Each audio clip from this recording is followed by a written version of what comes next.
Okay, here you go.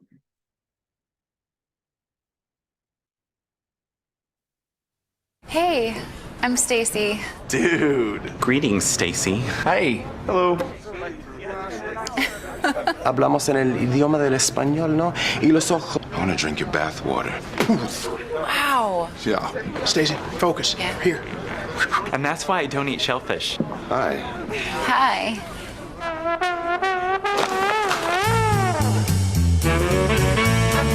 Options. There's one that's you.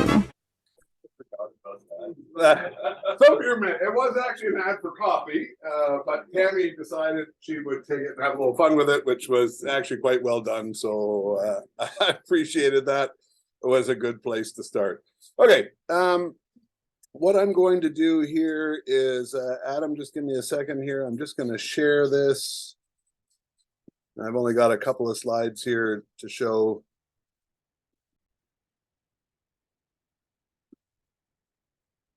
There you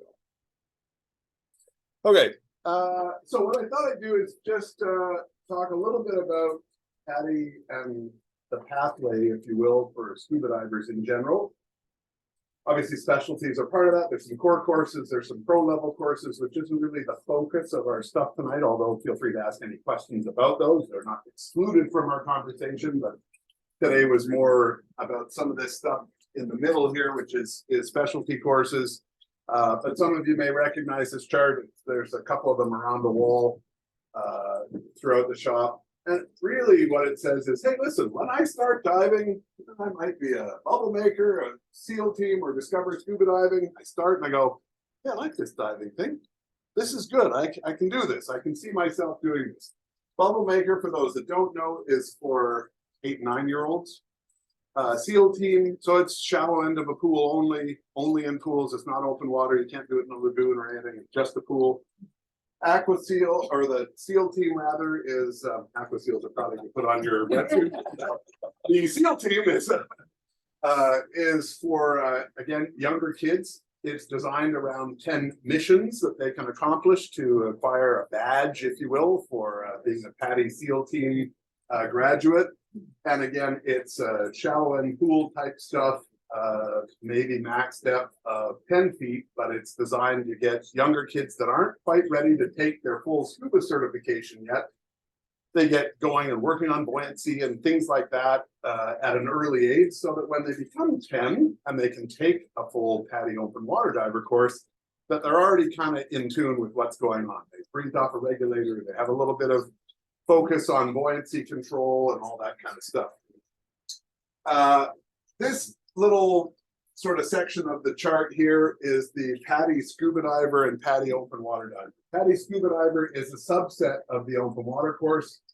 Think of it as the first half of the open water diver course. Sometimes people get issued this certification when they go on vacation. They want to take their open water diver course, but the weather doesn't cooperate on all the days. They only get in about half of their course down there. They can issue you a certification called PADI scuba diver. You still can only dive with a PADI professional, but you're not a fully trained open water diver yet, so you can't go and dive on your own. So you still have to dive with a PADI professional, but it does allow you to come back here then and just finish up the last part of the course. So we really see this in instances where people's vacation got cut short, or they couldn't complete the dives because they got cold or that kind of stuff. So they want to give them something, you know, to make them feel good about coming home. I got some sort of certification while I was away. But that's what scuba diver is. Like I said, it's roughly the first half of open water diver. For those of you that are already divers and understand what open water diver means, that's the entry level course into the scuba diving world. You can dive up to 60 feet with this certification. Generally, it involves 3 parts: some knowledge development, some work in a pool, and then some open water dives, where you're going to show your instructor that you can sort of replicate some of the skills that you learned in the pool in an open water environment, so that they can hand you a card and you can now go and do it by yourself without the supervision of an instructor. At that point, well, we see lots of people sort of, oh, I'm going to my destination wedding. They go do their 2 dives and then they disappear and we never see them again. And that's sort of what millennials are doing these days. seems to be a lot about how they operate, right? Oh, next week it'll be hang gliding and bungee jumping the following week, and we see lots of that, which is fine. It's always been part of the dive business. But Tammy, for example, got a call. This is interesting. A couple weeks ago, 70 of them going to a destination wedding, about 40 of them divers. So she's planning this huge trip for 70 some odd people through float flag travel, and all these divers. They're doing a week in Curacao, a week in Bonaire. So it can be not just I'll do my dive. This is a couple, they're getting married, they're divers. So they have a lot of divers coming to their wedding because it's part of their community. So they're turning it into something much bigger, which is kind of cool. But at this point, we will often say in our classes, we'd encourage people to keep learning. What that might mean for Emma versus Michael versus Adrian or Tiffany might mean something different. Emma might say, I want to be like James Bond on one of those cool scooter things. Okay, I want to be zipping through the water on one of those DPVs. Okay, because that looks awesome. So she's the female version of Bond. Whereas Phil might say, hey, I like the pictures that I see in the dive shop. I want to learn how to take good pictures. And Adrian might say, I'm really interested in drifting in the Niagara River. And Jason probably wants to find the LSG. So he might take a navigation course. Oh, there. I did go there. It was dark. Excuses, buddy. So, but everybody's interests may be a little different. When I got into diving at this level, I wasn't really sure what I was going to be interested in because I hadn't tried anything yet. I had literally just sort of stopped becoming a bicycling bird, sitting at the surface. I wasn't really sure what I wanted. So what was good for me as a first step, and there are multiple ways to go through this path, is I took an advanced open water diver course, which exposed me to 5 different types of dives. Okay, the ones I did were drift, night, I think it was peak performance buoyancy, and then the 2 that you have to do, navigation and deep. Okay, but what it does is under the supervision of a PADI instructor and dive masters, is it gives you exposure to 5 different types of diving. Okay, there's no expectation of mastery. You're not a master drift diver after you've done 1 dive, guaranteed. Okay, you're not a master deep diver after having done 1 deep dive, but you have an exposure to that type of diving under supervision of an instructor. And you go, hey, I really liked that kind of diving. I really liked the drift dive in the Niagara River. We saw this 8-foot sturgeon and a whole bunch of these others. That was the coolest thing I've ever done. So you go, I think I'd like to take the drift diver specialty course. So you sort of go here and then you almost come back here. Now this really is under here because you can take any of these specialties as an open water diver. So you don't necessarily have to go to advanced right away. For me, that's just what I did. But you could say, well, Hemma, you said peak performance buoyancy. Well, she's already at advanced. And she said, yeah, I'd like to work on that buoyancy control thing, because most of us as divers, we probably work on that for our whole dive career to get it, dialed in.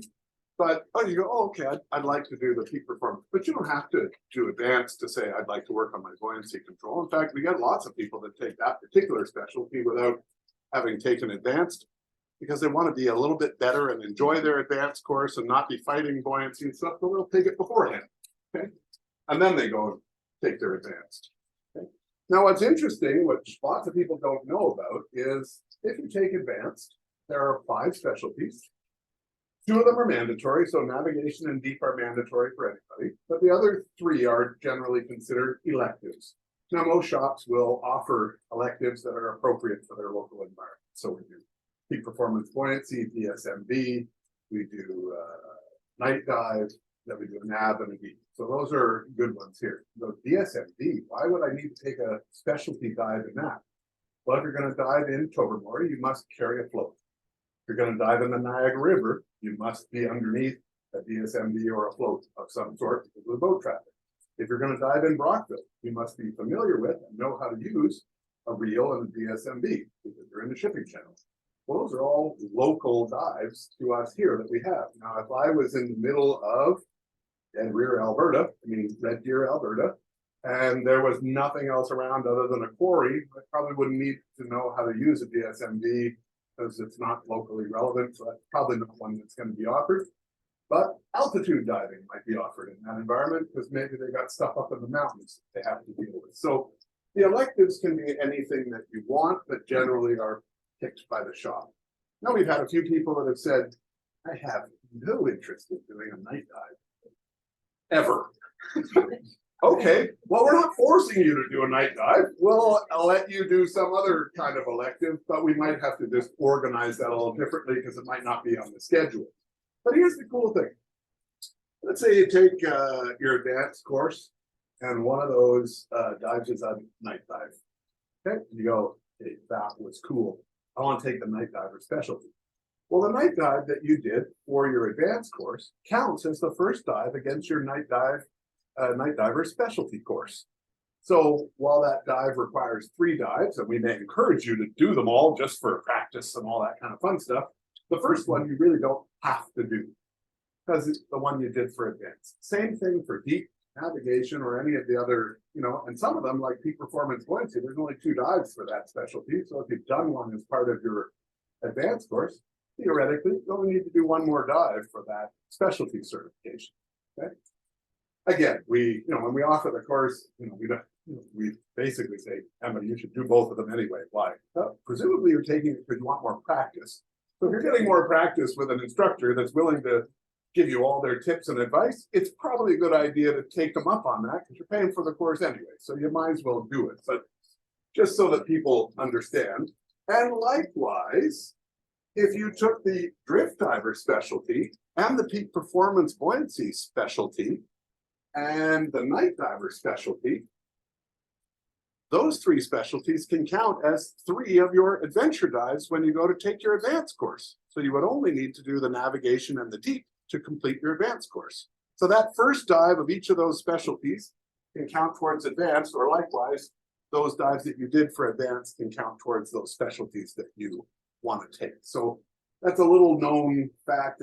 We call it course linking, but you can cross-pollinate between some of those. And in some cases, that'll save you some time or whatever. Maybe you've almost got all the dives for your advanced course. You just need somebody to write you up, hey, I've got all these specialty certifications. And we've had that pretty much. I've got all 5 of these specialties. Yes, congratulations, you're now an advanced open water diver. Okay. There are 2 specialties that they want you to be sort of at the adventure diver level. So working in this, they don't want you to do your deep diver specialty brand. I'm spanking new out of my open water diver course. I have no buoyancy control. I look like a bicycling bird. Let's take them deep. That's a good idea, right? Probably not. So we generally reserve those to, hey, I'm at least in a continuing education course before I start taking something like a deep or a rec diver course. So the deep specialty is up to, so in the advanced course, it's up to 100 feet, but the deep diver specialty is to 130 feet, which is the deepest for a deepest depth for a recreational diver until you start moving into technical stuff. Okay. I'll come back and talk about some of these other things later, but some of the people go, well, up here, if I wanted to do my deep course, and we generally then start talking about temperature. Because the water up here for a deep diving course is probably going to be between 38 and 42 degrees, which doesn't interest most people unless you have the appropriate gear like a dry suit. Okay? If you have a dry suit, that is actually not an issue because as you go deep, as many of you probably may recall from parts of your own water, but you can't stay very long, can you? So a deep dive on the Arabia, you go, oh yeah, well, that's 100 feet deep or 110 at the deepest. Yeah, you only got like 19 or 21 minutes, depending on what your computer is on. Even on nitrox, you've got 26 minutes or 28 minutes. You don't have that long. It's not like you're staying down for hours. And it's not technical, so you're not taking 9 tanks. You're diving your stuff. So chances are you'll probably time out. If you're wearing a wetsuit, you probably get colder before your time is up. You guys nodding here. Yes, I'm not doing it again. That once. But what I will say is we've had lots of people Steve would be an example where he took his deep diver specialty course with us on a trip down south on one of our trips. And then came back and said, liked it, want to do more of it locally. Let me get a dry suit. Let me now do this. And then he took his rec specialty course and other things in those same temperatures that in a wetsuit was a hard no. But later when he said, yes, I really like this, I want to do more of this locally, bought the dry suit and then continued on with some of the education on some of the other courses that weren't going to be feasible locally for him, or most others in a wetsuit, right? Including staff and instructors. So none of us want to dive in those temperatures in a wetsuit either. I own one, but I think I only use it in Gullivers, like a 7-mil suit. I think I probably only use it in Gullivers when I'm, teaching students. Anything up in Tobermory or those places usually dry. But doing a course on a trip is actually always a really cool way to do it because, for example, when we ran Steve's deep course, so we did some build-up dives. So first one 60 feet, second one 80 feet, third one 100, fourth one 130. So you're building up, but there's no charter fees, there's no overnight accommodations in Tobermory. So when you start adding up some of those things when you're going away, that can be I'm going to say not a cheap course to take when you start adding up those pieces. But Steve's already on the trip to Curacao, so he's already paid for his trip. It's done. So he's just paying for the course portion of that piece. So it can be a good location, if you will, to take your courses. And when I show you what some of the other stuff that we offer, there's some of the courses that we can only really offer in warm water because they're not really doing your aware shark conservation course in Gullivers might be a bit of a ripoff, like that somehow I somehow don't feel good about that delivery. I could probably get away with it, to be honest, like from a standards perspective. Hey, what did you see in Gullivers that was really good for sharks and what's not so good? Yeah, like I said, I'm sure we could probably. However, somehow I don't feel right about the delivery of that one. And lionfish hunter might be a little tricky there as well. So, but those are coral restoration or some of those. So maybe a little tough in Gullivers or Tobermory or wherever else we're going, but nonetheless, fun. But at the advanced open water diver course, once you've got there are other specialties that you are allowed to take, if you will, once you've achieved that level. And they include some of the more, I'm going to say, involved courses. So that would be cavern, so overhead environment where you're in caverns, not caves, but caverns. Ice diver, for which I'm an instructor, search and recovery diver, and then rebreathers, both semi-closed and some other things. So rebreathers being more complicated air or gas delivery systems with no bubbles, you're rebreathing your air, basically thinking of it as a gas mixing station on your back. And you're going to go underwater, you're going to make no bubbles, but because you're always breathing the optimal gas instead of whatever gas was put in your tank, you usually stay longer, you have less decompression, and often safer from a bubble management perspective. They have their own set of issues, you read about rebreathers, they've got their own set of dangers and all that kind of stuff. Almost always human error, not the machines. It's almost always, certainly every fatality or injury I've ever read about has been about human error. I didn't do my checklist. I forgot to turn my tank on. I did this. It's always human stuff.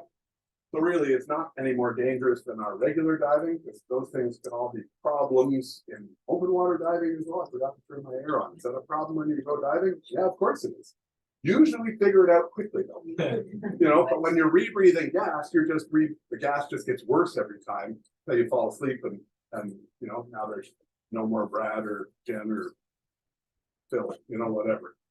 So these are just things to think about. So, and then cavern, Paul is a cavern instructor, and also cave diver, that's a cavern instructor. Jen's a cave diver. Are you a cavern instructor? I don't think so. Yeah, but you could. As the qualifications. And then after that, really you're looking at rescue diver that has 5 PADI specialties. So a PADI rescue diver with 5 PADI specialties can apply to become a master scuba diver, which is the highest recreational scuba rating, if you will, before you become professional. Once you become professional, then there's all sorts of other, you look at this, it's dive master, assistant instructor, open water scuba instructor, then you can become a specialty instructor. So now I can teach Steve nitrox or deep diver or whatever. Master scuba diver trainer is somebody that has 5 PADI specialty instructor ratings and 25 certifications. So in other words, I've got a little bit of experience now teaching some of these specialties. There's an IDC staff instructor, so Michael and Jen with the IDC staff instructors. Okay. There's a master instructor, of which Paul is a master instructor, and then course director, which is where I'm at. We have, I think, 6 IDC staff instructors and 2 master instructors on staff. They're really the highest level. We literally have the most qualified team of staff in the country, which is good. And we probably do the most certifications out of our shop. Our wee little shop in Burlington is one of the top ones in the country. So it's quite good, but that's because we offer lots of these. So that gives a general overview of sort of some of what's in that PADI, grab bag of specialties, if you will. There are a few others, and I would be remiss if I didn't mention them, although they tend to be the forgotten brothers. Emergency first response is first aid CPR. Okay. There is a discover snorkeling, so we occasionally get people that say, I want to learn how to snorkel, but I'm not really all that comfortable. Show me, is there specialty equipment? So, well, it's a quick, easy, take them in the pool for an hour and they mastered it, but some of them come and ask. There are specialties, the PADI aware, coral reef conservation, dive against debris, there are some of those. And then Sorry, for the EFR, do you have to be a diver? No, there is actually a couple of courses that you do not have to be a diver for at all. So emergency first response is for anybody. There is no age restriction as long as you can meet the performance requirements. We'll teach you all about first aid and doing CPR. We use mannequins. We have some of them that are electronic, so you can double check the pace of your beat, that kind of stuff, which is really good. We have lots of fun in that class. There's a lot of hands-on stuff. We have some fun videos and all that kind of stuff, which is always good to get some laughs out of people. But it's designed for anybody that wants to, develop some skills or some knowledge or awareness around some of those things. So, yeah, it's basically the same as Red Cross and St. John's. If you looked at the manuals, they're virtually the same. Things that Red Cross and St. John's are the ones that are written into the Ontario legislation for workplace safety and stuff like that. That's the same delivery, same course, same materials, you use all the same stuff. So that's good. Can anybody other than those who are instructors in the class, because that's not fair, or soon to be instructors. Dave Loveland, who's at the back, is in our instructor program at the moment. He'll be an instructor in a month or so. There are some other specialties on here that you don't need to be a diver for. Anybody have a guess at what one of those might be? Fish ID? No, fish ID actually have to do 2 dives. What project aware? Yeah, so project aware is one. Okay. Now, theoretically, I don't know too many people that would take equipment specialist without being a diver, because it really, but you can. That's a cool one. The other one is emergency oxygen provider. Okay, we actually teach that one to a lot of people that work at Environment Canada that are support for their dive team. And they come in here looking for, hey, listen, if there's an emergency and I need to provide oxygen to some diver that's just come up on the boat, I need to know how to do that. So we can teach them how to do that. And they get the same certification. In fact, I just did 4 guys at a heart clinic a couple weekends ago. The guy called me up and said, we have to have one of these oxygen kits in our office. It's been here for 5 years, and we realize not one of us knows how to use it. Could you come out and show us how to use it? We think that would be a good idea. So sure, I went out and I taught them all how to use it. It was actually quite funny. It was like unwrapping Christmas, stuff at Christmas. Like, oh, what's this? Let's do it's a bag valve map. Let's put it together. It was actually quite fun. But I went out to their place and we did it there. So those are a couple where, no, you don't need to be a diver to take those. Mostly divers that take them, but you don't need to be a diver. There are a couple that don't involve dives. Anybody think of one? Nitrox or enriched air diving. There's no dives involved with that. Now, you can actually do an adventure dive for enriched air nitrox if you wish. It can be part of this program if you wish. It can be one of the specialties that you do. So you would do them more or less an abbreviated version of the nitrox stuff and take somebody out. A lot of resorts use that as a way to hook you into, hey, you should dive nitrox. I say that like it's a bad thing. It's not a bad thing. It's a good thing, but that's one of their ways of saying, hey, listen, you're doing your advanced course. Let's get you teed up with nitrox. Hey, you like that? It's easy. You can do your certification. So it's actually a good thing. Okay. Equipment specialist, there's no dives. Multi-level diver. Anybody know a lot about that? Yeah, it's no longer a course. It's been discontinued. Because your computer basically looks after all that stuff for you now. But most of the rest of them, they do require some form of dives. There's some dives that require a single dive, some specialties require a single dive, some that require 2, some that require 3, some that require 4. Kind of across the board. There are some after, even when you move on into some of the technical, 8 or 10 dives and some other things, mainly because of the risk level and the skills you need to have in practice. But can anybody name me a course that has 2 dives? Just for fun. Whole question. Peak performance is 1, yes? Sorry? Nope. Deep is 4. You're supposed to do 4. Drift is 2, yeah. Dry suit is 2. Dry suit is 2 plus an orientation dive. You must do an orientation dive for your dry suit diver in either confined open water, shallow sort of lagoon type conditions, or in a pool. But yeah, those are some good. Night is actually 3 dives. Yeah, it's good. That's good. Though. But again, this is part of why we wanted to do this, is so people can ask questions and take some guesses, so people understand a little more. Why do you think you'd want to do 4 dives on a specialty? What would they be telling you if you got to do 4 dives? What are they telling you? Yeah, it's probably a little bit harder. There's some other stuff that you got to learn, some skills or some practice or whatever. So, looking at the chart, anybody take a guess as to what specialty dives might involve 4, or what specialty course might involve 4 dives? Okay. Wreck diver, yes. And we said deep, right? Wreck and deep, they're sort of a little bit more involved because of the nature of those courses, and you could have more things go wrong on those dives if you don't do them properly. So you want to make sure that you're really demonstrating mastery and comfort with the skills and the stuff that would be involved in those courses. Okay. Yes, it was 4 though. Yeah. You were Blake's buddy. Emma was my son's dive buddy. Yes, I know it was 4 because I have them all documented. Yes. I guess at a good time. Yeah, it's all good. We did. So Emma and Blake and Steve, they did it in Curacao. Or Steve did it in Belize. Emma and Blake did it in Curacao. Who else was on there? Shireen and Tito. And then Steve, who did you do yours with?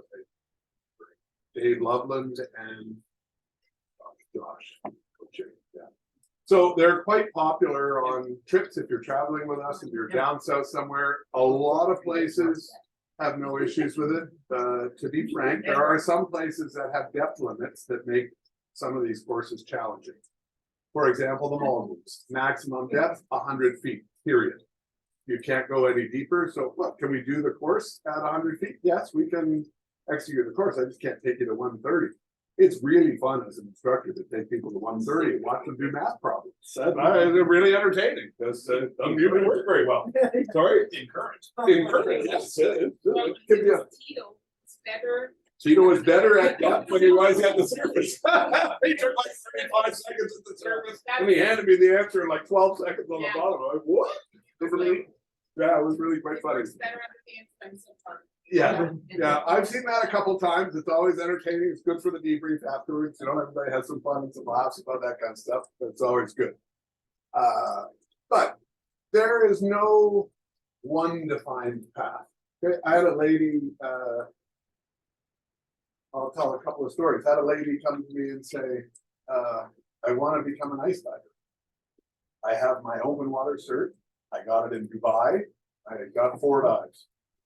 She had no expectation about time. She just said, someday I want to be able to ice dive. Tell me what I need to do. And we sat in here in the classroom one day and we mapped out some stuff together based on her interests, her budget, all this kind of stuff. And we developed a personal path for her to get to ice diving. And then she said, okay, well, how long will that be? Oh, well, you can get these bits done this year, and these bits done. You won't be ice diving in 3 months. It's not going to happen. There are some things you're going to need to do before you get there. But we had a good one. And then a lot of people in here know Asia. Asia came to me and said, I want to dive in the Antarctic one day. Like, I don't know when that's going to be, but that's a bucket list goal of mine. What would I need to do to get there? I gave a bunch of stuff. She said, oh, by the way, I don't know how to swim. She was serious. She was a Korean lady, had never taken a swimming lesson in her life, would sink like a stone if you put her in water. And I said, well, maybe the place for you to start is adult swimming lessons. And that's exactly what she did. She went to adult swimming lessons. And in Belize a couple of years ago, I certified her as a deep diver. She got a dry suit, you know, all that kind of stuff. She, you know, accomplished a lot. But it probably took her 6 or 7 years. It wasn't all overnight. It was, you know, it was a journey, not a destination. Her destination was, and I think she's planning her trip to Antarctic now, and probably 2 years down the road by the time you get everything all booked and find out the availability and all that stuff. So her goal might have taken her 10 years. My goal was to become a course director. It took me about 10 years to do that and to do it properly. You can do it faster, but to do it well, you know, yeah, there are certain things we want to do or that I want to do. So that sort of gives you a rough idea. Now, I show this slide in our open water class. I just put it up here. I'm not going to spend a lot of time on this, but some people say, oh, I want to become a dive master. I want to give back to the sport that's given me so much. So that's this scuba diver, master scuba diver challenge or going pro, whether you want to be a dive master or instructor someday. There's paths to get you there. As you saw, it involves a lot of doing those courses across the top and a few of these ones down here. And eventually you can create a path for yourself. That's really all I'm going to talk about that. Here's basically, I'll say the repertoire, if you will. I'm going to just try and, whoops, move this little box here out of the way a tiny bit. Okay, these are some of the ones that we have planned currently. So peak performance buoyancy, we offer 4 or 5 times throughout the summer. It's a one-day course, so you'll do your e-learning, do the one-day, a little bit of classroom knowledge stuff. Sometimes it's done lakeside, usually done here when you pick up your gear. And then you go up to Gulliver's for 2 dives. Nitrox is an e-learning course, and then you come in here for a practical application. Advanced, we've been talking about is sort of those 5 adventure dives. So do the e-learning, when you come here, we teach. There's a couple of one of the specialties, DSMB, that we do is not part of the e-learning program yet. They're still working on that. So we teach that live delivery in the classroom here. Rescue, same thing. It's e-learning supplemented by some class discussions around safety issues and critical thinking. DPV or diver propulsion vehicle. This James Bond back here is going to be in that course. Deep diver, Paul is our night diver instructor. He loves teaching that course, so he's taken that on. We offer the drift diving course basically every holiday Monday weekend or holiday weekend. The Thursday before, we offer the classroom sort of briefing, talk about stuff, and then you're out there with probably 30 or 40 other drift divers from the store that are all out there just for fun, drifting in the Niagara, but we're out there with all that gang because it's fun, and we've also got all the infrastructure there, O2 kits, dive master kits, all the safety equipment, lots of safety divers, that kind of stuff, so that's good. Digital underwater photography, again, an e-learning module, usually a pool practice session, then go down south, take some pictures, come back, sit with me. We'll talk about, hey, here's some of the techniques and stuff. All but maybe 3 of the pictures in this room, I took with one of my cameras, and then there's tons I've tried a bunch of different versions, including shooting stuff with my iPhone, which is what most of our social media posts are all iPhone-based photos in a housing underwater. Jen and David are often our instructors for deep and rec if you're going to do it locally. Usually we do that in September, namely because we want you to be comfortable and active diving for the summer so that you're ready for those. The water is cold, it's still Tobermory, it's still going to be 44 degrees or something on the bottom, so we highly recommend dry suits, but if not, it's a shorter dive profile in a 7 mil and a step-in vest kind of thing. So you can do it here in a wetsuit. We had 2 do it last year. But definitely shorter dive times and stuff like that. You're a little bit more challenged when your hands are shaking and stuff like that to tie a knot and do some stuff like that, but it's doable. Reef Fish ID, WW stands for warm water, because I could probably run it up here, but there's really, you have to identify at least 2 fish, and there's only passing Gulliver, so I can't get you there, unfortunately, unless Steve dresses up as a fish and comes swimming through like a Nemo, you know? Oh, look, it's the guys running the Aware Shark course over there. That's our second fish, you know? Not really, yes. So your fish, I don't offer mermaid. I don't have a mermaid instructor yet. Although Michael has signed up. I think Chris will be our merman instructor. But Fish ID is a fun one for those of you that are divers. Okay, the biggest question I get coming up from dives on our warm water trips: what was that silverfish? Doesn't help. There are 1,000 silverfish under there. How about giving me some more details? I don't have any details. Then I don't know what your silverfish was. However, in the Fish ID course, not only do we look at probably the top 75 or so actual fish that you're going to experience in the Caribbean, we also talk about how to identify those fish if you are looking at things like tails, eyes, fins, those kinds of things, so that you can say, well, it was a silverfish. It had black bars like this. It was laterally compressed and it had a forked tail. Now I can go to a book and I can say, was that it? And yeah, that's it. So that's cool, but you had to give me some information so I would know where to go. That Fish ID book for the Caribbean has 3,000 fish in it. I can't pick the silverfish out of thin air and tell you what it was.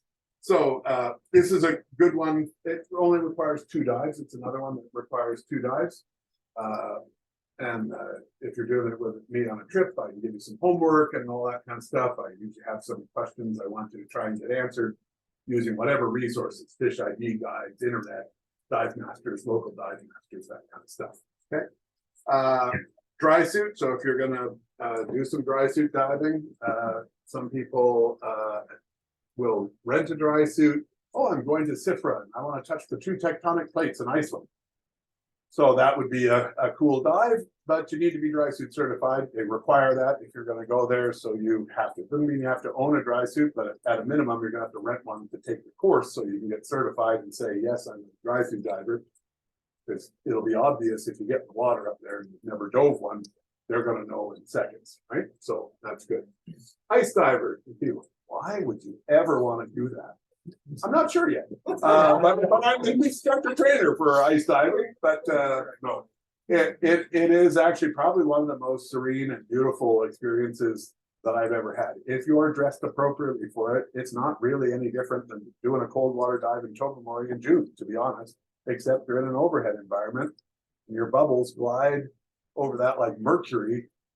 2 years ago, we dove on a shipwreck called the Sweepstakes. We cut a hole right beside it, and I've got pictures of Michael and Brian and a few of the others of us.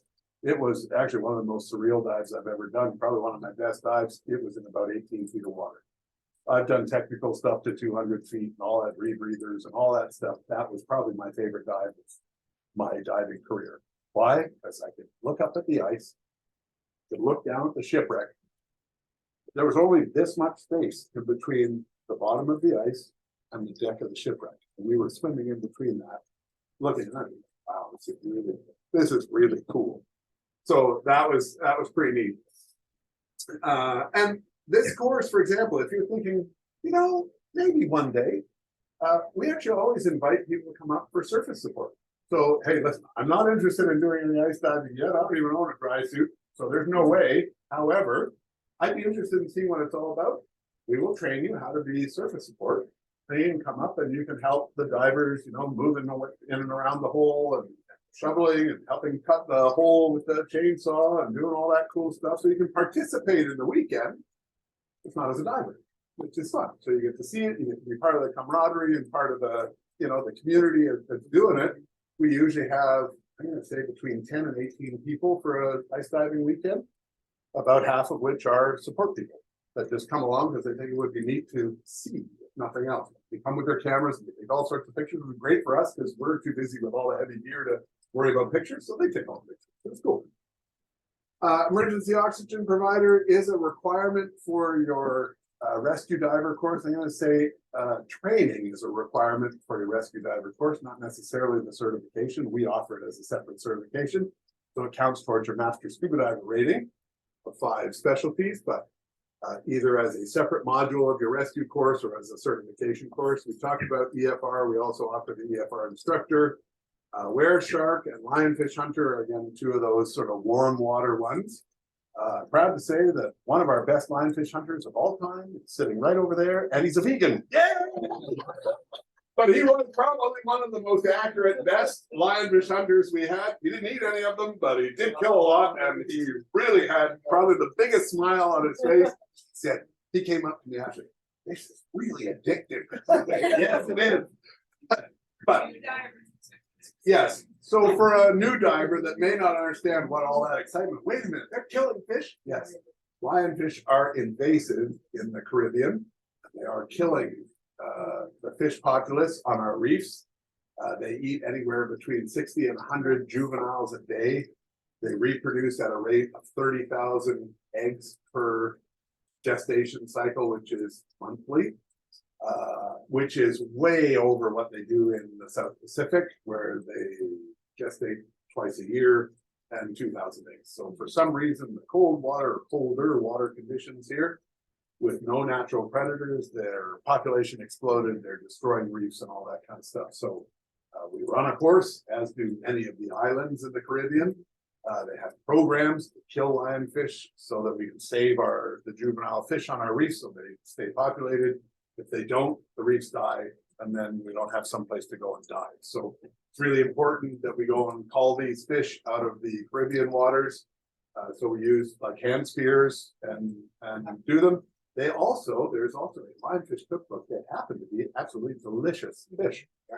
White meat, not fishy tasting at all, very succulent, very moist, and the babies don't make for great fillets, but some of the bigger ones that you catch are really good, but they're really pretty. That's a lionfish back there just above Hema that sort of looks a bit like a zebra face. That's over in Indonesia, so no, I did not spear that one. It was not a photo from the end of a spear. That was in its natural habitat, and there is something magical about seeing them in their natural habitat. There's nothing wrong with them. It's fish, other than we know what they're doing here to decimate our reefs and stuff. So that's the lionfish tracker, if you think is the official term for the specialty. Dive against debris. Here's one that a lot of people don't know about. Okay, dive against debris. How many dives for dive against debris? Non-instructors.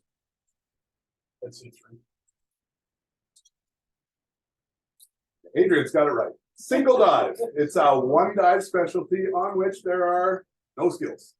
So I say no skills. There's no like, oh, you have to do this, you have to do that, take your mask off, put it in the garbage bag, pull it back out, put it back on. There's nothing like that. Okay, nothing like that.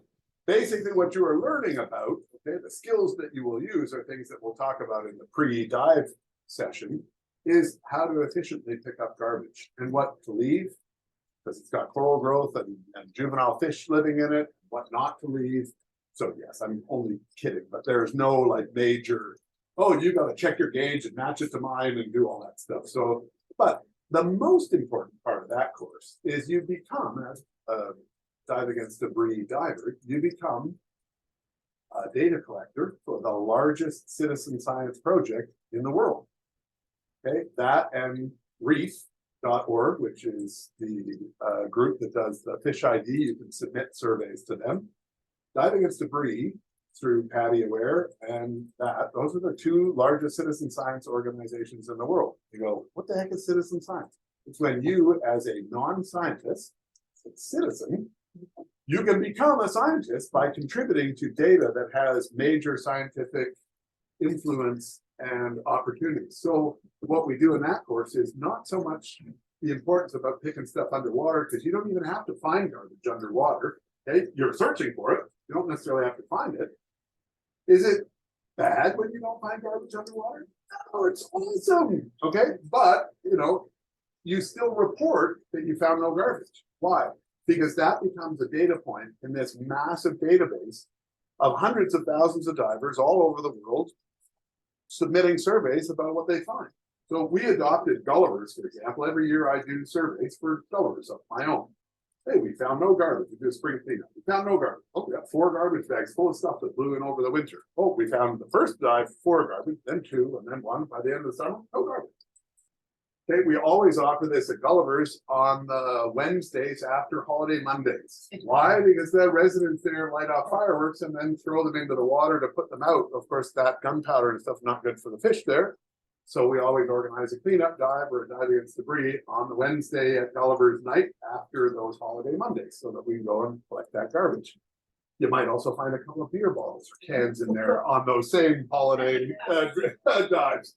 So sorry, or an iPhone. I found plucked a couple of iPhones out of there too. So, but that's why this one is important. You know, is that really a key specialty for me to have for my diving career? Not really, from the same standpoint as, say, a peak performance buoyancy, whatever. But it is a really important data point. They're using the data that they're collecting from that to lobby governments around the world, particularly South America and third world countries, about their garbage storage and collection policies. I've been in some of these countries where you see a rainstorm and literally a whole landfill site comes rushing down a road and into the ocean. There's nothing you can do to stop it. It's like a flood coming from, you know, up high in the mountains. So they're lobbying them for better, you know, landfill sites and all that kind of stuff to avoid all that stuff getting in there in the first place. So you don't get these big islands in the Pacific and the Atlantic Oceans where the currents meet. There's some of these that are 25 square miles of ocean garbage that you could probably walk on. It's so thick. Then all that stuff, because it's swirling in currents, breaks up into what they call microplastics. That's what the fish are eating. And then we eat the fish, and then guess what? We've got those microplastics. It's not good for us. And they find lots of marine animals, turtles, birds, whose stomachs are full of chunks of plastic. They have no longer any capacity to eat real food, and then they die. When they cut them open, they find, oh, lighters and all sorts of stuff in their stomachs. So is this a glamorous? No, I wouldn't say it's a glamorous one, but it's really an important one for the health of our oceans and for all of us. Michael, who's our equipment technician, and myself, although I don't think I've probably run one in a little while, but Michael is our key guy. He runs the equipment specialist course. He basically walks you through your gear, how to do things, simple things like changing hoses and stuff like that, how to preserve your gear by taking better care of it. And he also shows you some of the cool stuff that we do in the back of the shop that you wouldn't normally see, like visual inspections, hydrostatic tests, stuff like that. He pulls a valve apart, pulls regulator first stages, second stages apart, and then talks a lot about save a dive kits and the kind of tools that you might want as a diver to help, you know, prevent yourself from losing a dive if you're out in Tobermory or outside of Gulliver's. And he'll show you our save a dive kit that we take, you know, up there every Wednesday when we do our dive, so you get a sense of, you know, what's in there and all that kind of stuff. We have, if you're interested in technical diving, there's Tech 40, 45, and 50. Okay, those are the first 3 sort of entry level tech courses. You can go beyond those if you want, Trimix and that kind of stuff. If you're interested in that, that's probably a bit of a longer path. Again, that's another one of those. It's not like a short term, like I want that by June. Yeah, not going to happen because we want you coming back. And you do them quickly, that's what happens. You're not coming back. That happens, unfortunately, far too often. If you're interested in side mount, just recreationally, side mount is when instead of the tanks being on your back, they rest at your sides here. So you'll often see it in the context of cave divers going through these little spaces like this, and their tanks are sitting out the side, as opposed to the back. If the tanks were on my back, or the rebreather was on my back, I wouldn't be able to fit through that little space like this, because it would be bigger than what my body plus my tanks is. So they put their tanks out the side here. And we've had Lamar Hires, who's one of the owners of Dive Right, has done some seminars for us here. He's the pioneer of side mount, more or less invented modern day side mount. He's done some webinars and stuff with us, good friend of the shop. So you can do side mount, and there's also tech side mount courses, which you can then also do 40, 45, and 50 in your side mount gear, you know, so if that's your chosen format, you can learn all those. I teach the instructor course. We have a number of people that teach the assistant instructor course. Jen is the instructor for the Dive Master course, forcing all these guys to be here tonight. And there's more. There are other courses that we can teach, but don't necessarily have high demand. Underwater Navigator. It's a great course, but we don't have 100 people signing up for that one because it kind of feels a little less sexy. No, a deep diver, a drift diver, they feel cool. They're fun. You know, we're going out doing all that good stuff. Navigating, really, I gotta do 4 dives with a compass. Like, that sucks. But it's a great dive. If you've ever missed your mark, First time you get so far. yeah, the first time you miss your mark, you'll think, I really should have paid attention in my navigation dive on my advanced water course, because I didn't see anything on that dive. There is a wreck down here, but I didn't see it. Dive computer, something along those lines, right? So there are a few things like that, you know, that so there's a lot more, you know, specialty courses that we can offer. Search and recovery. So I'm a specialty instructor for a lot of these. Search and recovery, underwater navigation, underwater videographer. There's a whole whack of them that if anybody was really interested, I'm sure we could put something together for somebody. But they tend not to be the highest on the list in terms of, I want to do I'll say the more sexy things, right? The DPVs, the tech diver, they sound really appealing to people. Because you get to do some cool stuff on them, right?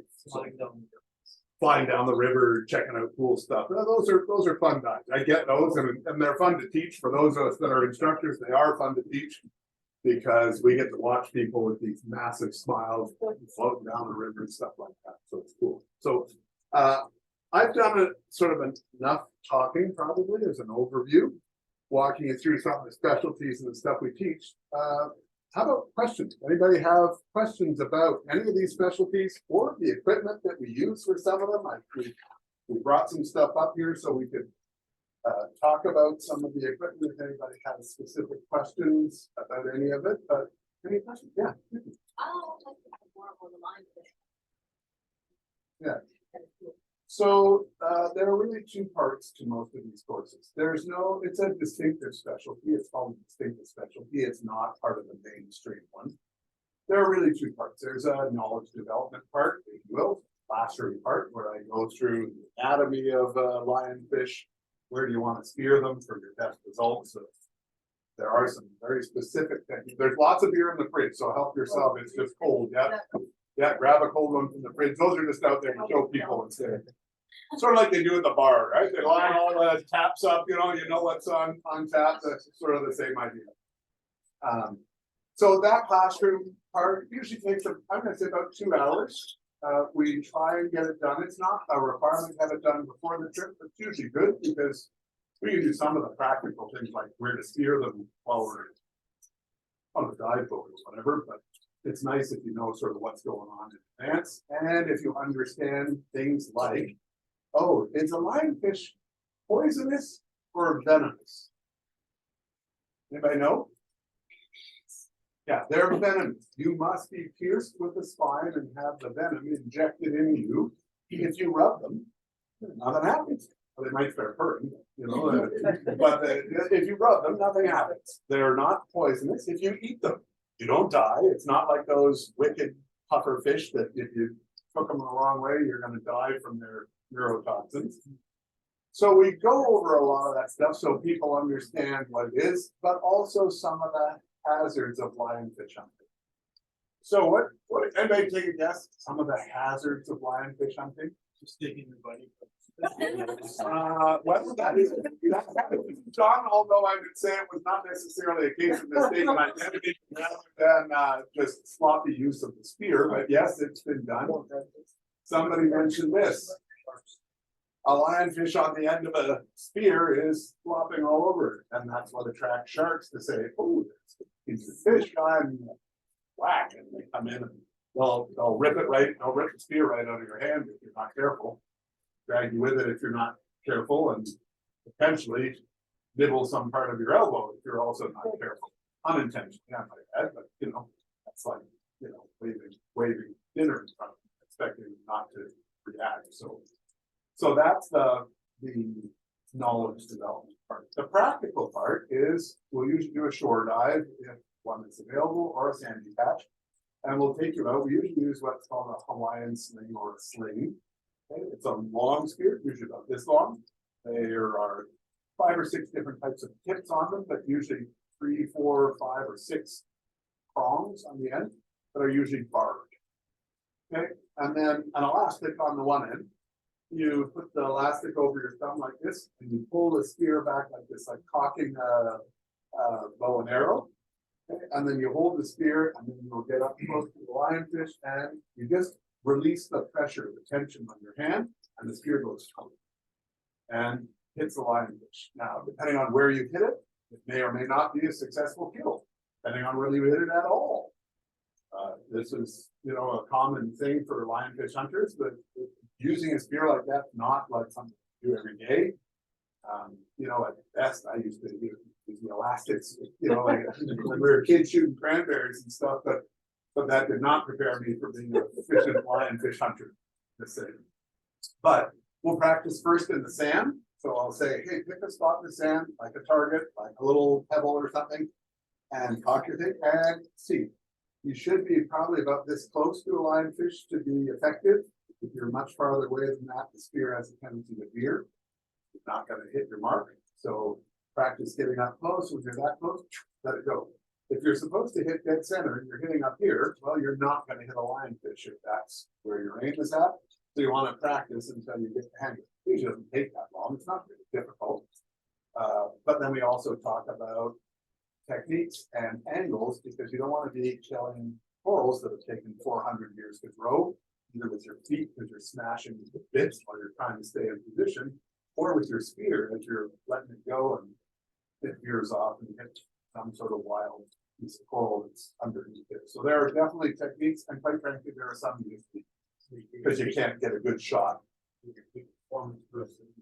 Yeah, peak performance would be good before that. Same thing with underwater photography. You can't get good underwater photography without the buoyancy control. So people first, well, how much diving have you done? How active are you? You haven't diving. I haven't dove in 8 years. And this underwater photography course is not the right one for you. You probably go and dive first, and then we'll talk about doing underwater. Oh, yeah, there's a. So you can pass that around. That's my son and I in Curacao a little while ago. That's a picture of us with a couple of lionfish. We have to get the things straight every once in a while, so it doesn't go bye-bye.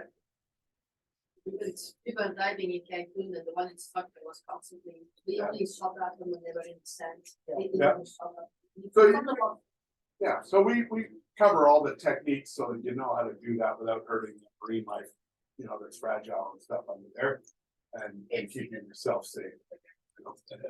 Yeah, that's the Slayer. My son Blake, middle guy. So that's basically it. Now, you don't have to necessarily kill a lionfish to become certified as a lionfish tracker. It's as much about tracking, looking. We want you to try and do it to be part of the cause, if you will, for getting rid of them over here. But it really actually isn't required. But I do have rules for when I have multiple people taking a course. And you shoot and miss. We hand the spear to Steve. He's going to shoot and miss, and then he'll hand it to Jen. She'll nail it. Then she's going to hand it to Mike, who will nail it. Jason's lost, so he saw somewhere else. So we're just gonna. I'm sure somewhere along the way I'm gonna get some payback. So it's not required that you kill one. It's not required that you hit one. The course is really about technique and and learning how to do it. It's like becoming a deep diver. You know, you do 4 deep dives. Are you an expert deep diver? Nope. You're a deep diver with 4 dives of experience doing deep dives. It doesn't make you an expert. It just means you know enough that you should be able to keep yourself safe doing that activity.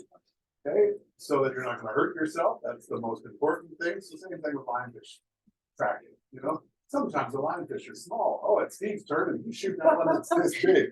They're tough to hit. The prawns, you know, the prawns are gonna go in and you sit there like in a cage.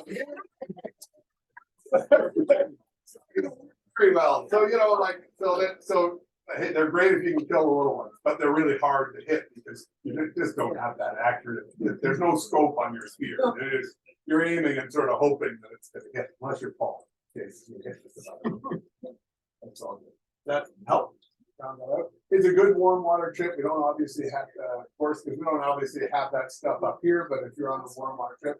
Now, not every place lets customers do it. Okay, even though I'm a certified lionfish tracker instructor, there are some places like the Caymans.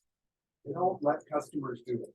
Had too many incidences with sharks and eels biting customers with lionfish on the ears. They don't allow it. Doesn't matter how well I'm qualified, they just don't allow it, period. So there are, not every trip can you do it, but if there's a trip and they allow it, I would be happy to teach it for you. Or a lot of places, if you're traveling on your own, maybe it's not with the store. A lot of places, if you ask, will offer this as a specialty diver course at a dive resort or operation because they want your help. Some of them have really extensive programs and some of them will only do it if you ask. But there's a lot of places that will offer it, not in the South Pacific, just you find it in the Caribbean where they're invasive. Over there, you take pictures and that's it. So do you let people know prior to the trip whether or not you can do that for them? Yeah, it's usually one of the first questions I ask, because I'm always happy to carry a spear. But I usually will ask if they have any restrictions on teaching any courses. Because some of them, like Maltese, will say nothing below 100 feet. So if you want to teach a deep diver specialty, you can't do it. Or you can't go below 100. You can teach the specialty, but you can't go below 100. So so that's usually the first question I ask. And then I need to know usually because I have to get put on their insurance, have them put on my insurance. So there's some other, you know, things like that that I need to know. And then usually as part of my pre-trip emails, I'll say I'll be offering these courses. Night diver, deep diver, advanced lionfish hunter, whatever. And then depending on what interest I get, then on this part. Most of my dives are usually first dives, teaching something to somebody somewhere along photography, lionfish hunting.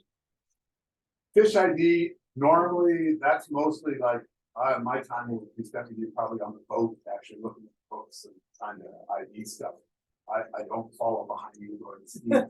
He didn't know what that silverfish was, and I know I talked about it. He's in big trouble. I don't normally do that. It's like, go and I want you to identify 3 fish that we didn't talk about in this course on your first dive.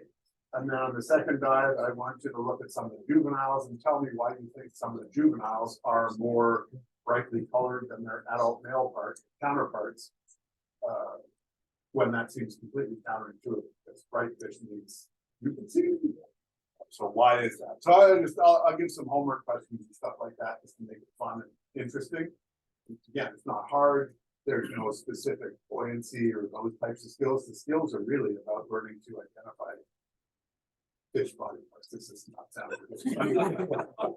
But identifying those elements of a fish that would help you identify it. That may be claspers in the case of a shark, so you identify a male versus a female, but so yes, sometimes they are genitalia that will help you identify a fish. Or sorry? Yes. All right. How about any other questions about any other specialties? When do you think performance of buoyancy better? So we do it generally once a month. Paul is one of our main instructors. We do it once a month. There's a flyer downstairs with all the dates. It's also on our website with all the dates. If you go to floatingflag.com and then go to the courses and then go down there, peak performance. And if you click the download more details, that opens up a flyer that has all of the Yeah, the dates are usually on the right side of the screen. They'll appear there and you can click on those and register online for those. Or if you open the flyer, download more details, opens up a one-page flyer that has the dates of all the courses and that's the cost and prerequisites and all that stuff as well. It's all open book type of stuff, but it's all. Anything, he's just did his introduction to diabetes. Yeah. He was covering full thing and he did talk about it. Yeah. You know, not that, you know, something like that. Kind of. Yeah. To do certification. Yeah. That's something. Same thing, open water diver is the name of the course that's offered by Patty. We do that once a month. As a bigger sort of classroom pool, and then most weekends we offer the checkout dive. So that's a 3-part course. It's do some home learning with the e-learning module. Come in here, do a classroom session on a Friday night, familiarize yourself with the equipment, 2 hours. So it's very specific to the equipment we use at our store as opposed to just equipment in general, which your e-learning will deal with. Then Saturday and Sunday morning in the pool with an instructor. We have very small groups, 4 students max for an instructor and Divemasters. So you're really getting like a semi-private lesson. And then the same thing for checkouts, 4 students, 1 instructor, 1 Divemaster, 2 dives Saturday morning, 2 dives Sunday morning on specified weekends. Here's the card. So They did the one instructor and him and. So normally, depending on how it was done, the Discover Scuba doesn't necessarily count as a credit, you know, for it. It's good because you know kind of what you're in for now, and it's not like, you know, scary. Yeah, so it's good you'll come in with a little bit of experience, but like I was saying with some of those other specialties, you're just gonna start at the beginning because it doesn't help you to start in the middle. You're paying for the course anyway, so you might as well take advantage of all that stuff. Any other, I know you had some specific ones that you might have come with tonight, any? Yeah, I don't have time, but I'm just looking at the advancements. Looking at like, you know, water. Executive council works. How many dives before you can go? So it's a good question. There's no real, in the standards, there's no specified number of dives. So you could actually finish your open water class today, and we could be doing a night dive tonight. So there isn't a specific number. I would say, however, there's a specific requirement, which is you should have at least a moderate level of buoyancy control. Because we're not taking you on a deep dive if you're like up at the surface and then down the mud and up at the surface and down the mud. That's not gonna gain you entry to the course, shall we say. So I generally will remind people, you should be an active diver. That might mean you just finished 4 checkout dives. I've done 3 Gulliver's Wednesdays. I think I'm good with my buoyancy. I'm not hitting the bottom of the surface anymore. That to me is an active dive. So somebody that's current, that can maintain the depth in the water, because for a night dive, oh, now you've got no visual references. So we don't want you doing this. Same thing with a deep dive. So I would say it's more driven by your performance, your comfort in the water, if you will. If you're like, how do I know? We'll come out to one of our Wednesdays at Gulliver's. We always have staff members there, okay, that guide the dive. Ask to dive with one of them and tell them, I would like you to have a look at my diving and tell me whether you think I'd be okay to join an advanced class. And if you aren't, they're gonna be honest with you and say, you should probably get a few more dives. Here's what you should work on, you know, blah, blah, blah. That's not what we do. That's exactly what we do. Because we don't want you taking an advanced course if you're gonna be miserable, because on many occasions I have said to somebody, not in any mean way, I can't let you continue because we haven't got you out of the mud yet, and that's not gonna work, you know, so we need to work on some other stuff. Doesn't mean you can't finish the course later, but you need a little bit of practice and work before we get to the point where you're going to be able to enjoy it. Okay, I also, if you're stuck in the mud, your head is buried in weeds, you're not having fun either, right? I don't know anybody that thinks that's fun. Actually, I know a couple of weirdos. Oh, a couple of weirdos who might do that fun, For the vast majority of people, they would not consider that fun. So we want you to be, you know, the idea of an advanced course is we want you to get jazzed about diving. We want you to see some cool other experiences and be enthusiastic and want to do some more of that kind of diving or take another course. And if you're struggling just to survive on the course, that's not the objective, right? So it's a great question. It gets asked a lot. Oh, do I need 10 dives? No, not really. A lot of resorts down south, they'll do your own water class. They'll start doing your advanced dives like same day. No more than 3 dives in a day, like from a training or a course perspective. But as long as you're under that, they'll take you on a dive up the reef and do fish ID or peak performance or something like that. So it's a good question, but there is no specific required number of dives other than you have to be an open water diver. It's your 4 checkout dives. I only ever go with this, like in the nice Caribbean warm water. Tobermory is warm like that. We did go on the bus dive, like I did one dive one day, that was a deep dive, and the next day I went. But it was like, I'm scared of going to Tobermory when it's cold. So Tobermory is not always cold, and it depends on the time of year you go. Yeah. And so is it always cool or on the cool side? Yes. However, we run an event called the Tobermory Takeover in August. We take 80 people up there, just like you. We charter all the boats at the dive operation up there, and we go up for a weekend of local wreck dive. Okay, the top water is going to be on, say, 65 degrees, probably down to about 40 feet or thereabouts, sometimes 30, but usually about 40 feet-ish. And then after that, it starts, probably drops by 10 degrees to 55, and then another 10 feet below that, 45. I have to do dry suit before. No, we get a lot of people on the open water boats that are in wetsuits. So we have a 7-mil wetsuit and a step-in vest that has a hood built in and gloves. And in that outfit, you will feel a little bit like a Stay Puft Marshmallow Man. Yes, because it's a lot of neoprene.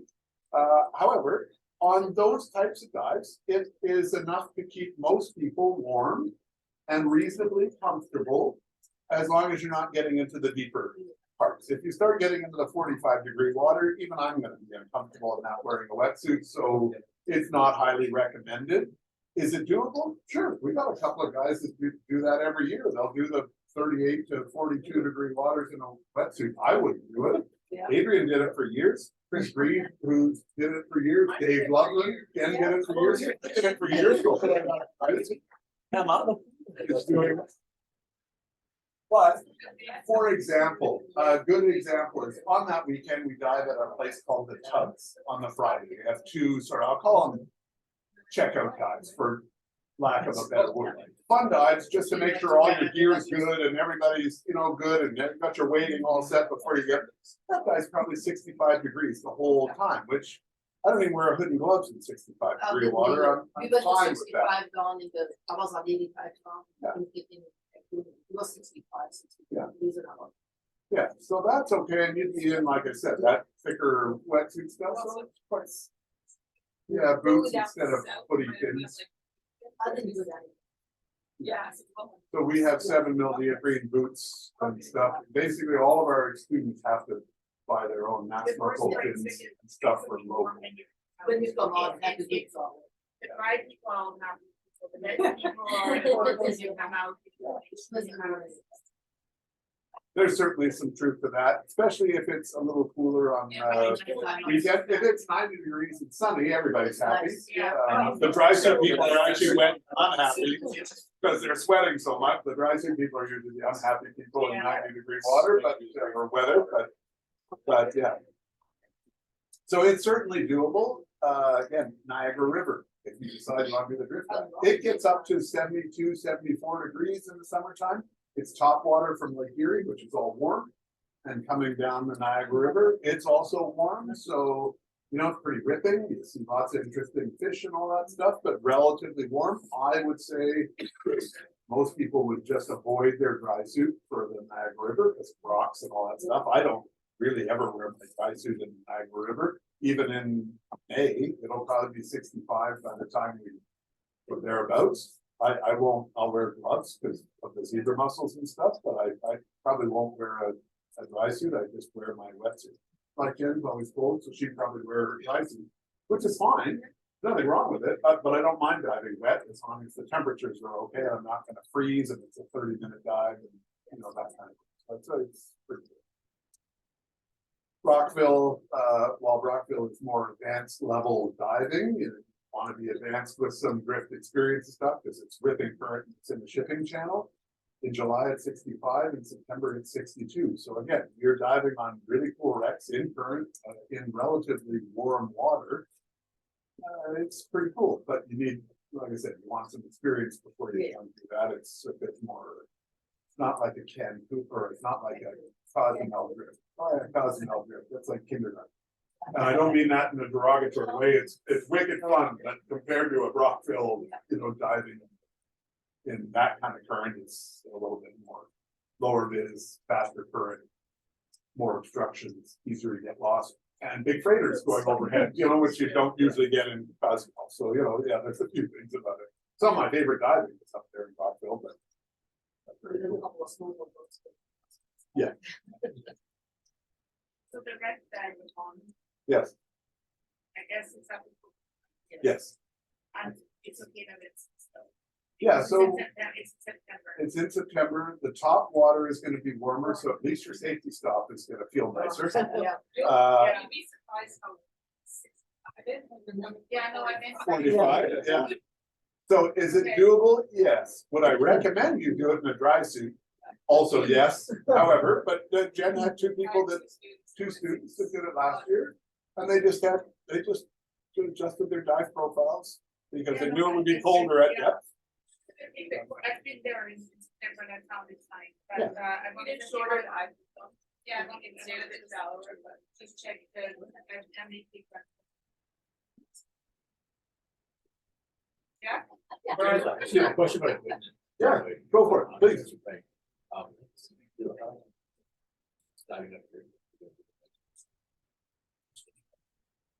So there are two types of regulators. There's a warm water regulator and there's a cold water regulator. A cold water regulator is going to be one that is used in any temperature below 50 degrees. Okay, which is basically most of our local diving. Even the quarry right now is 45 or something like that. So, you want to dive locally here, I'm going to say you want a cold water regulator. Now, the nice thing about a cold water regulator is it works super good in warm water, no problem, but not vice versa. A warm water regulator, I'm going to say, this is a generalization, not a deep technical paper on this, but a warm water regulator is open to the environment and the water goes inside the regulator and there's a spring in there that senses, how deep you are, and that makes adjustments to the ease of breathing. Okay? But it needs that water going in there to put pressure on the spring. The problem is when that water, it's cold water, you're breathing, every time you breathe, it creates cold. If any of you have ever seen a tank valve that's been left open, it ices over, like literally ices over. Well, that happens inside the first stage of your regulator and it freezes open, which is when you would get what we call a free flow. The bubbles uncontrollably keep going and they won't stop. And in a minute, your tank is empty and you're wondering, am I going to make it? Especially if you've drifted buddy or done any of that stuff. So you don't want to dive a warm water regulator up here. If you're not sure what you have, bring it in. Mike will have a look and he can pretty much tell you by just looking at it, that's a warm water regulator. You don't want to dive that up here.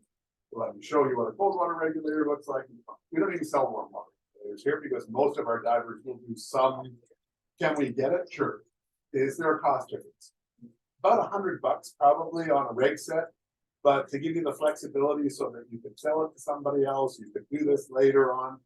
That $100 is well worth the upfront investment, and it also means you've got the flexibility. Yeah, I want to do a dive with those guys on Wednesday night. Don't want to be the guy that's free flowing. There's a ring. Sure. So most of the regs, most of our instructors, Divemasters stuff would travel with their own regulators.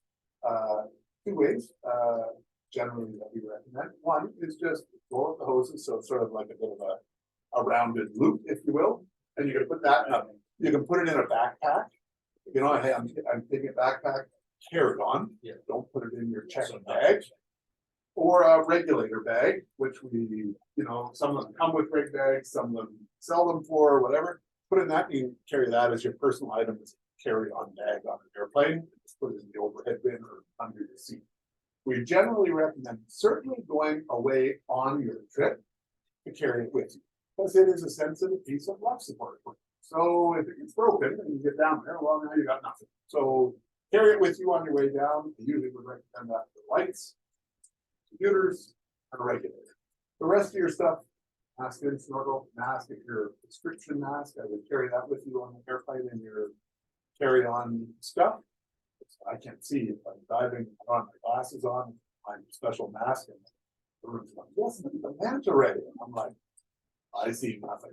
I'm like Schultz from COVID Zeros. I see nothing, you know, I know nothing. That guy.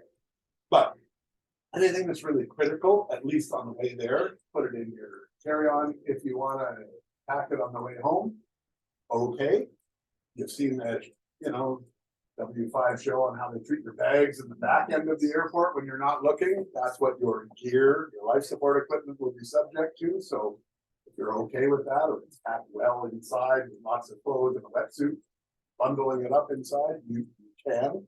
But I generally recommend carry. It's like a regulator, it's an investment. It'll probably cost you, you know, somewhere between $900 and $1,200 for a decent, if not the top end, if not the bottom end, but a decent regulator probably costs you that much. Or if you're renting one from us, we're going to counsel you on the same thing. If you want to take care of it, rent a regulator if you haven't decided what you want to buy yet, or maybe you only do one trip a year and you don't think it's worth spending $1,200. So rent one from us. It's specially serviced. You know it's working. You know that Mike or myself or any of the people, it's the same one we use for our rentals for all of our students. So we're all familiar with how that regulator works and all the intricacies about it. Some of us know how to service them, you know, on the trip. So if you ever have an issue, fine. But even then, we'll tell you to do the same thing. Yeah, you can pack your VCD in a check bag because it's got, doesn't have a lot of breakable parts and all that kind of stuff, but taking your own, you're familiar with where all the dump valves are, where the buttons are, all those things can save you critical seconds in an emergency. And I don't mean to sound like I'm selling life insurance, like, oh, you'll never use that, but trust me, I've been involved in a couple of life-threatening rescues where somebody's ability to do that saved their life instead of having to perish underwater. So I know firsthand, hey, knowing your gear is a really important part of the equation. And I don't say that to scare anybody. People make their own decisions based on what they think they need, but I've seen it firsthand where people lived because they made equipment or mine or whatever, something like that, right? And good people around. This is why it's nice when you start diving, start traveling with like a store that's going on a trip or something like that. Yeah, it did cost $100 more for that trip than it did on Expedia. But you're getting 5 instructors on the trip and all watching out for you, that are looking after you, that are happy to teach you stuff if you need it. It's well worth it, especially when you start. Right? Get a good foundation because then you'll dive for it. Go and get a happy trip somewhere on a long boat, long people.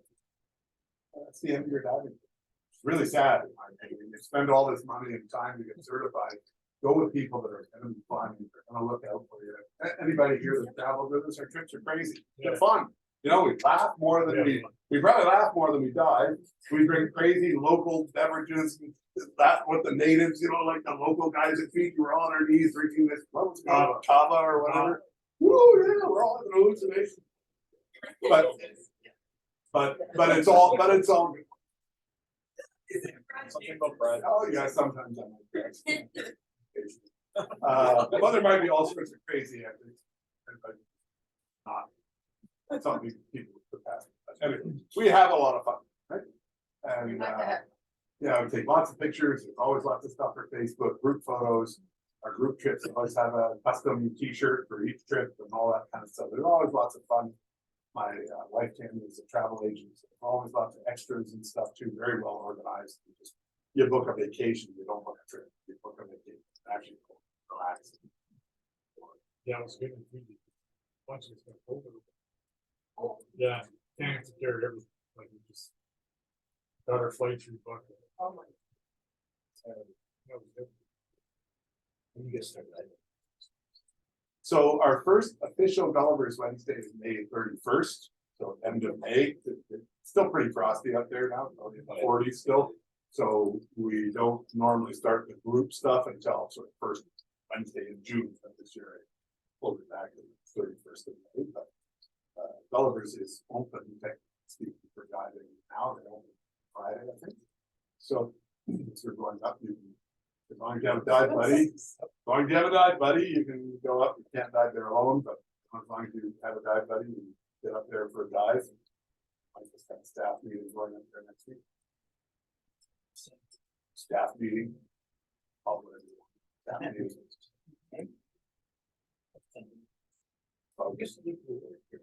Sorry?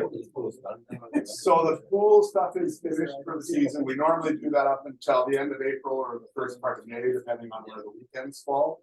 I think we had 9 or 10 of them this year. They're usually very well attended because we use them for the dive master class, we use them for our instructor candidates, and then anybody else that just wants to come and either play around with the camera or do some stuff. So yeah, we run 9 or 10 of them through the winter, but yeah, we've had the last one. Last one was last week. But there's lots of chances to dive. I would say one of the biggest things is come out to some of the things like, you know, get your drift certification, come out to the holiday Mondays, come out to the Wednesdays at Gulliver's, go out afterwards. So Tammy and I live right next door. During COVID, we didn't do it, but we're going to do a $5 like burger and a beer after the dives again this year, but not every Wednesday, but most of them. So literally you get in your car and go to the next driveway and pull into our place, and we have a burger and a beer. You stick your $5 in the pot and we hang out and talk. That's where you're going to find out the most about, oh, where are people diving this weekend? Who's doing what? And, oh, you guys are doing this? Oh, would you like to come along? You got to be in the community to find out what because a lot of that stuff is impromptu. I'm thrilled when people are organized. We have lots of group organized stuff, but I can't do it all, or the store can't do it all. So the informal part of it is really a big part of how you'll make your friends. Oh, I need a dive buddy. Oh, you and Phil dive together at Gulliver's. You like each other. It's, you know, your roommates on a trip to Belize and, you know, whatever. The love story gone wild. You know, I love But you know, next thing you know, oh, now you've got a new dive buddy, you got somebody new you want to travel with, and all that kind of stuff. That's really how you sort of get connected in. We have probably the best diving community, I think, you know, Ontario. Like we're very active, we do a ton of stuff. Almost every weekend we've got stuff going on, either some fun courses. So we're revamping Drive and Dive. That's why it's not up yet. Drive and Dive is for stuff for open water divers. The challenge has become parking up in Tobermory. It's become almost impossible. So we've decided to can that part of it. It might be weekend in Wyerton, and we're looking for some other dive sites up that area that me and a couple other guys are scoping out, so that we could go and say, oh, we're going to Cedar Hill for 2, and then go down to, you know, some other place for 2 on Sunday or something. So we've got some other things like that. We've added Picton into the mix for the first time for the store. So on Picton in early June, it's more of a scope and out trip. I can't promise anything. I've been there before, so I know that it's kind of cool. But you know, as we go and we start exploring that stuff, people say, yeah, it's really good. Let's book another one here. And then we'll start booking that as a more maybe destination. I'm not sure that it'll become a Tobermory takeover just because they don't have the boats up there. There's one boat with just big 12 passengers and that's it. But Kingston has some beautiful wrecks. There are some spots up in Midland Perry Sound area. There's a couple of Godrich. There's some stuff up there. King Pardon.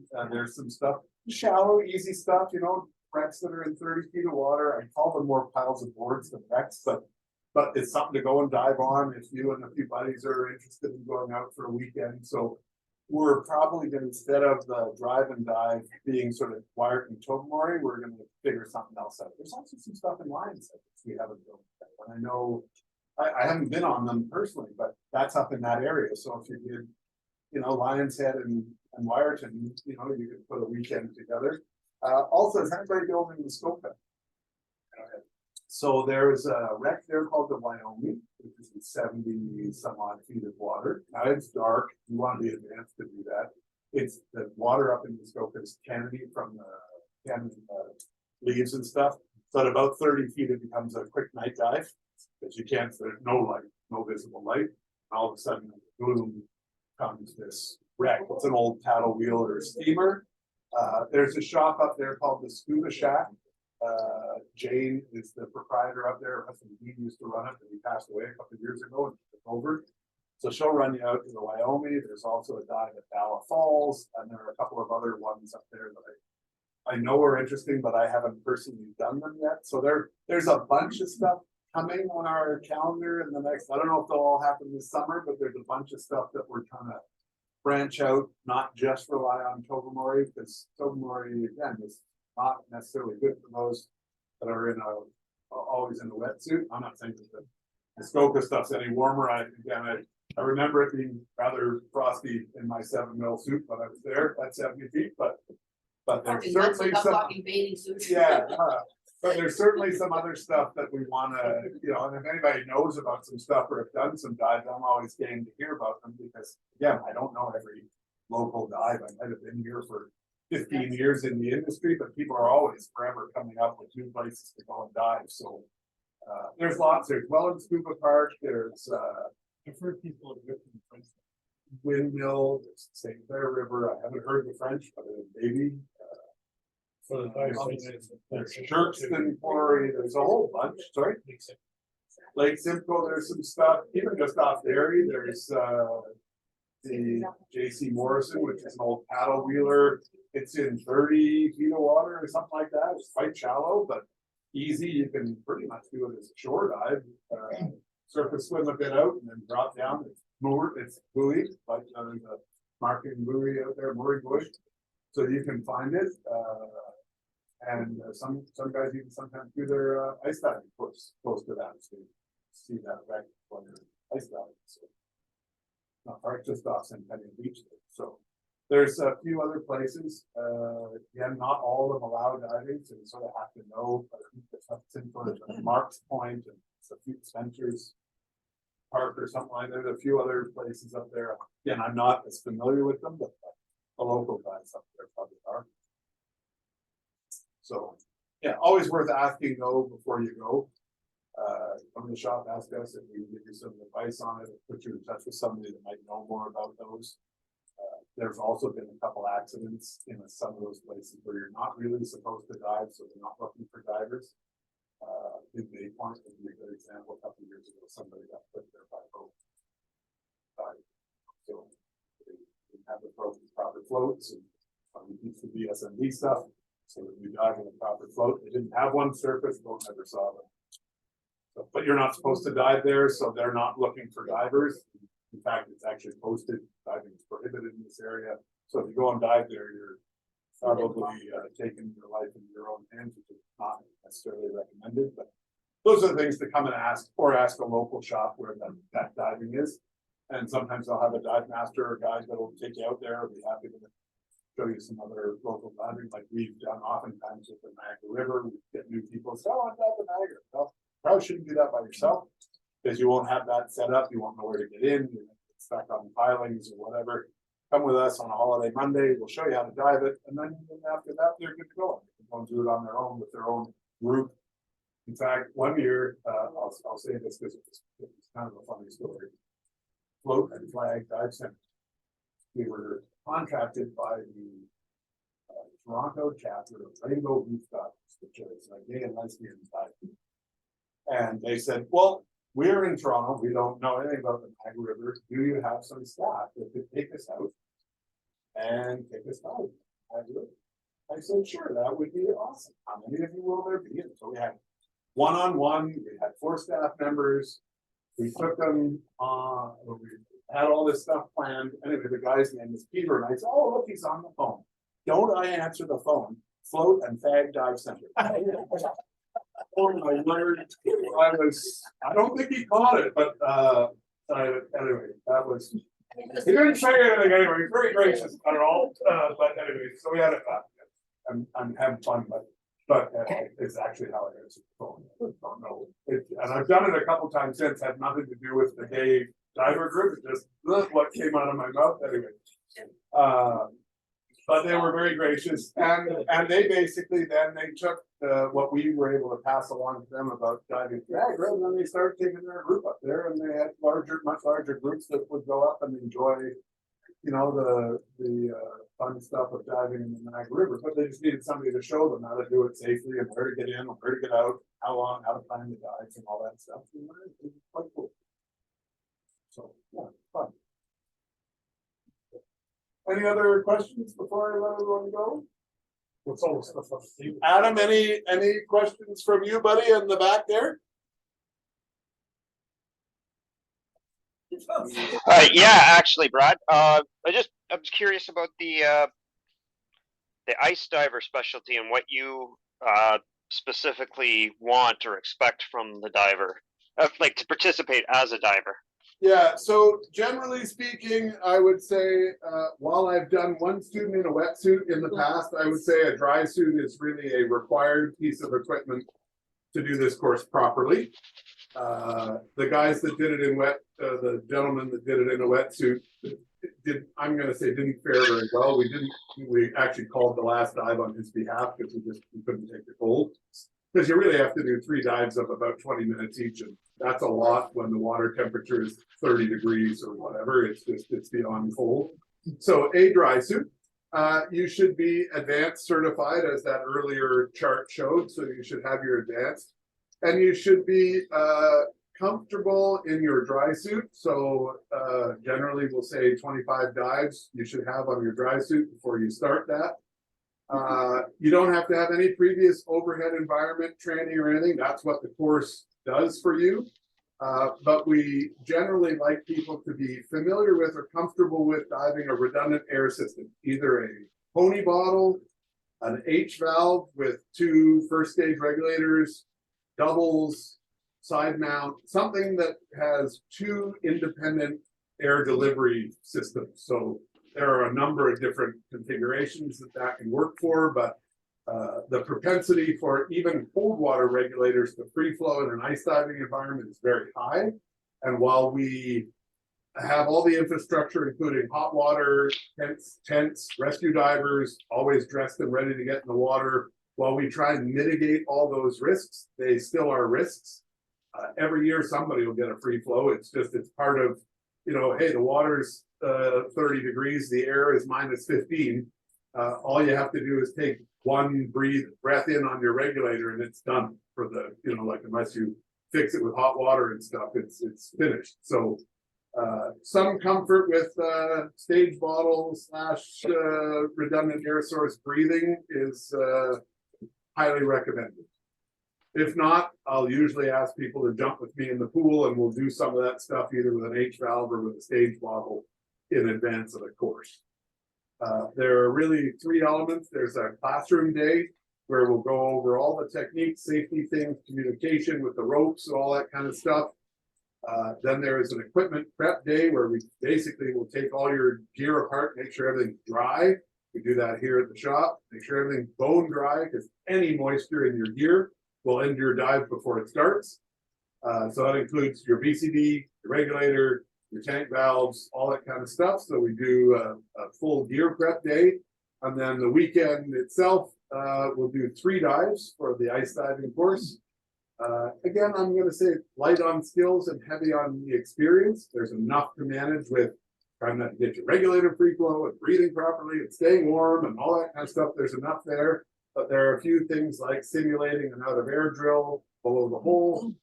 It is not a course where you have to do an equipment exchange with your dry suit and you have to switch that with your buddy or anything like that. It's kept fairly simple.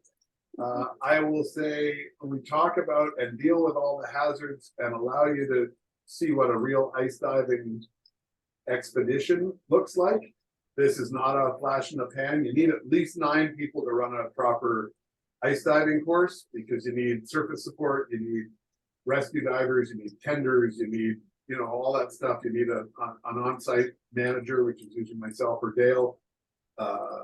So you need enough people to do it safely so that you've got people doing all the jobs, because this is not one where you want to overtask people.